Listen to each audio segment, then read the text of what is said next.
कुछ भी करने से पहले एक बार जरूर सोच लें। एक युवक ने शादी के कुछ साल बाद पिता से कहा कि वह विदेश जाकर व्यापार करना चाहता है। पिता ने उसे मंजूरी दे दी। युवक अपने माँ बाप और गर्भवती पत्नी को छोड़कर व्यापार करने विदेश चला गया। उसने विदेश में कड़ी मेहनत की और धन कमाया और वह बहुत अमीर सेठ बन गया। लगभग 15 वर्ष धन कमाने में बीत गए तो उसे वापस घर लौटने की इच्छा हुई। पत्नी को पत्र लिखकर उसने आने की सूचना दी और जहाज में बैठ गया। वह सेठ कुछ दिनों बाद अपने नगर पहुंचा। नगर के एक चौराहे पर ही उसने देखा कि एक व्यक्ति एक बोर्ड के साथ खड़ा था। उस बोर्ड पर उसने लिख रखा था बेशकीमती ज्ञान के सूत्र। सेठ ने उस व्यक्ति के पास जाकर पता किया तो उसने बताया कि मैं बेशकीमती ज्ञान के सूत्र बेच रहा हूँ। तो सेठ बोला, ठीक है, एक सूत्र मुझे भी दे दो। वह आदमी बोला, मेरे हर ज्ञान सूत्र की कीमत 100 स्वर्ण मुद्राएं हैं। सेठ को यह सौदा महंगा तो लगा, लेकिन उसने एक ज्ञान सूत्र खरीद लिया। उस व्यक्ति ने सेठ को ज्ञान का सूत्र दिया, कोई भी कार्य करने से पहले 2 मिनट रुक कर सोच लेना। सेठ ने वह सूत्र अपनी डायरी में लिख लिया। सेठ को अपने घर पहुंचते पहुंचते रात हो गई। सेठ ने सोचा, इतने सालों बाद लौटा हूँ तो क्यों ना सीधे पत्नी के पास पहुंचकर उसे सरप्राइज दूं। घर के चौकीदारों को इशारों से अंदर कुछ भी कहने से मना कर दिया और सीधे पत्नी के कमरे में गया।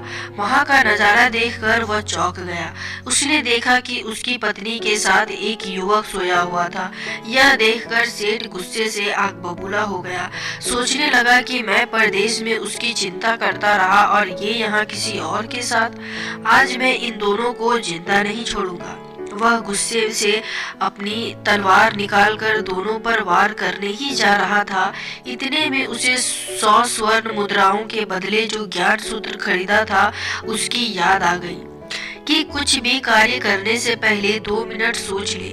वह 2 मिनट सोचने के लिए रुका। उसने तलवार वापस पीछे हटाई, लेकिन वह किसी बर्तन से टकरा गई। बर्तन के गिरने की आवाज से पत्नी की नींद खुल गई। आंख खोलते ही उसने अपने पति को अपने सामने देखा तो वह बहुत खुश हो गई और बोली, आपके बिना जीवन सूना सूना था। इंतजार में इतने वर्ष कैसे निकाले यह मैं ही जानती हूँ।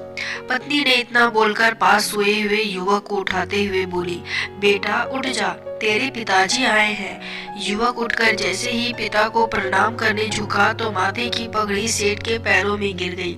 उसके लंबे लंबे बाल बिखर गए।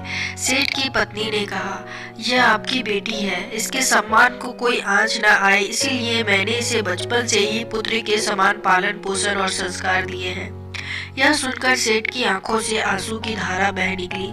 उसने पत्नी और बेटी को गले से लगा लिया और सोचने लगा, यदि आज मैं उस ज्ञान सूत्र पर अमल नहीं किया होता तो आवेश में आकर कितना अनर्थ हो जाता। मेरे हाथों से मेरा ही निर्दोष परिवार खत्म हो जाता। तो दोस्तों, इस कहानी से यही शिक्षा मिलती है कि जल्दबाजी में आकर कोई निर्णय ना ले, क्योंकि जब हम आवेश में आते हैं तो हमें अच्छे बुरे का ख्याल नहीं रहता।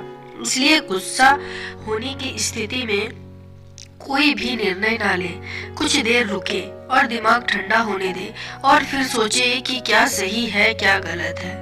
तो उम्मीद करती हूँ दोस्तों कहानी पसंद आई होगी। इस पर आपकी क्या राय है कमेंट में जरूर बताएं और प्लीज दोस्तों लाइक शेयर सब्सक्राइब तो जरूर से जरूर कर दें। कहानी सुनने के लिए देखने के लिए बहुत बहुत धन्यवाद।